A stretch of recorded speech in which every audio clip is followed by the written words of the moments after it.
गणपती बाप्पाचा जय जयकार, गुलालाची उधळण आणि ढोल ताशांच्या निनादात यंदा 1,60,464 घरांमध्ये बाप्पा विराजमान होणार आहे. वाढतं नागरिकीकरण, शनिवार रविवार लागून आलेल्या सुट्ट्यांमुळे यावर्षी हजारो गणेश भक्तांनी नवसाच्या गणपतींनाही आमंत्रण दिलंय. त्यामुळे गेल्या वर्षीच्या तुलनेत यावर्षी तब्बल 8,000हून अधिक घरगुती गणपती स्थापित होणार आहेत. दरम्यान आपल्या लाडक्या गणरायाच्या बैठकीसाठी मखर, सजावट, पूजेचं साहित्य खरेदी, भटजी अशी सर्व व्यवस्था करण्यात सध्या चाकरमानी व्यस्त झालेत.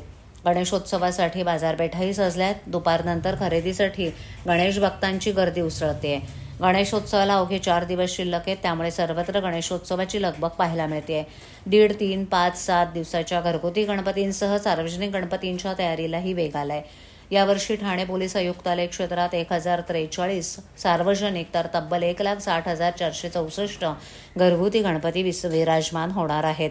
अनेक मोठ्या मंडळांनी बाप्पाला वाजत गाजत आणण्यासही सुरुवात केली आहे. सोमवार मंगळवारी अमावस्या असल्याने अनेक मंडळांनी एक आठवडा आधीच म्हणजे शनिवार रविवारी मोठ्या धूमधडाक्यात बाप्पाचं स्वागत केलं. उर्वरित गणपतींच्या मूर्तींचं आगमन बुधवार नंतर होईल. तर दुसरीकडे घरी गणपती आणण्याचं प्रमाण दरवर्षी वाढतच असल्याचं पाहायला मिळतंय. त्यात शनिवार रविवार सुट्टी असल्यानं यावर्षी उत्साहाला उधाण आलंय. यंदा गेल्या वर्षीच्या तुलनेत घरगुती गणपतींमध्ये 8,000ची वाढ झाली आहे. ठाणे पोलीस आयुक्तालय क्षेत्रात 1,53,622 घरगुती गणपतींची नोंद झाली होती. 2022मध्ये 1,40,366 घरगुती गणपतींची नोंद झाली होती.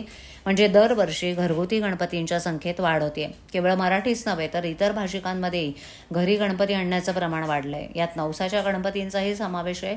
यामध्ये 1.5 आणि 5 दिवसाच्या गणपतींची संख्या जास्त आहे. एकीकडे घरगुती गणपतींची संख्या वाढत असताना यंदा सार्वजनिक गणपतींच्या संख्येतही वाढ झाल्याचं दिसतंय.